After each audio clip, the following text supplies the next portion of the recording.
Hello there, this is Liana Bolden with Eternally Speaking Now.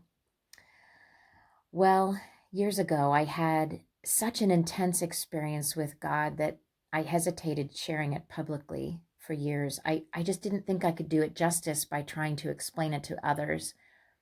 I still don't know if I can, but I believe the Lord has indicated I'm to share this with you now.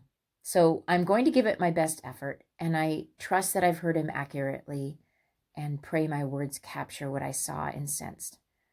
I also pray right now in Jesus' name that the retelling of this experience would penetrate your soul as it did mine when it first occurred. I've entitled this experience, The Spring Summoning.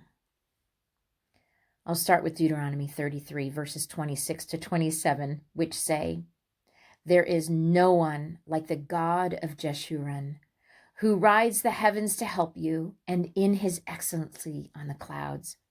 The eternal God is your refuge, and underneath are the everlasting arms. He will thrust out the enemy from before you and will say, 'Destroy.'"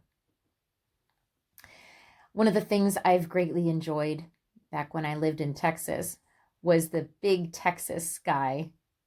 Sure, it's the same sky God made that exists elsewhere, but somehow the combination of flat land and short trees made the sky in Texas appear so much more grandiose.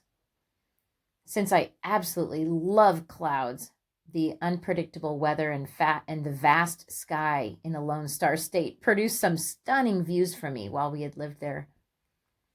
Well, one May evening, the sun-setting Texas sky was one of those awe-inspiring ones. So Robin and I stepped outside to admire God's handiwork.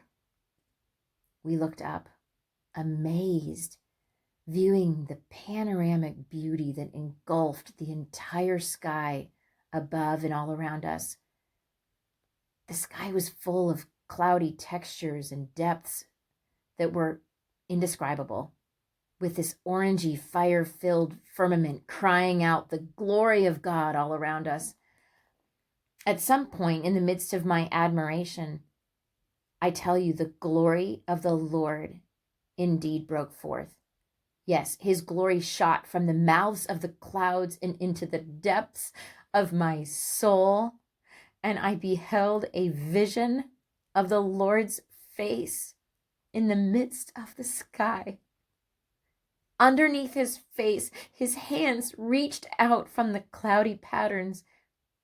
He leaned down towards me, reaching out, beckoning me. His countenance was so inviting and just so pleasant. He was joyful, even exuberant, almost giddy, in a holy, awesome God way.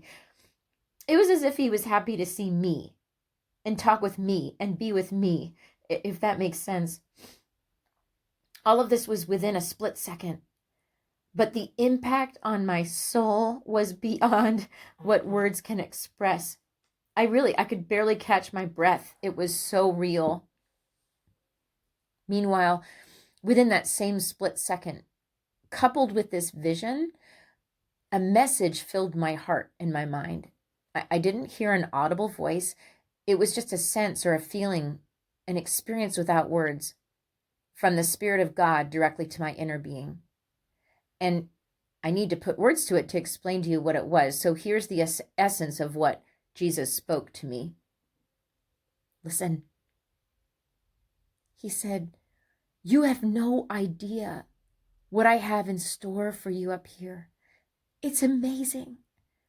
Whatever you get anxious about completely fades in light of eternity. Nothing is worth worrying about because I have everything taken care of." This was an invitation from Jesus, even to dare to giggle at the enormity of our issues here on earth, keeping them in our rightful place in the light of the glory of God. Jesus' expression alone, just that undefiled joy coupled with both childlikeness and holiness, it just made any fear, worry, doubt, or stress seem like utter silliness, like folly, melting it all into nothingness. And then it all went away. There I stood, speechless, staring at the blazing scene surrounding me, wanting desperately to remember every millisecond of this divine summoning. I'd like to say I haven't gotten caught up in the cares of this world again since this glorious vision. But I confess instead, yes, I have at times. My spirit is willing, but my flesh, as with that of all mankind, is very weak. I can say, though, that this experience has empowered me to walk with a greater eternal perspective. Romans 8:18 says, I consider that the sufferings of this present time are not worthy to be compared with the glory which shall be revealed in us. People of God, we must not even compare our present sufferings with His glory that will be revealed in us. They are not worthy to be compared.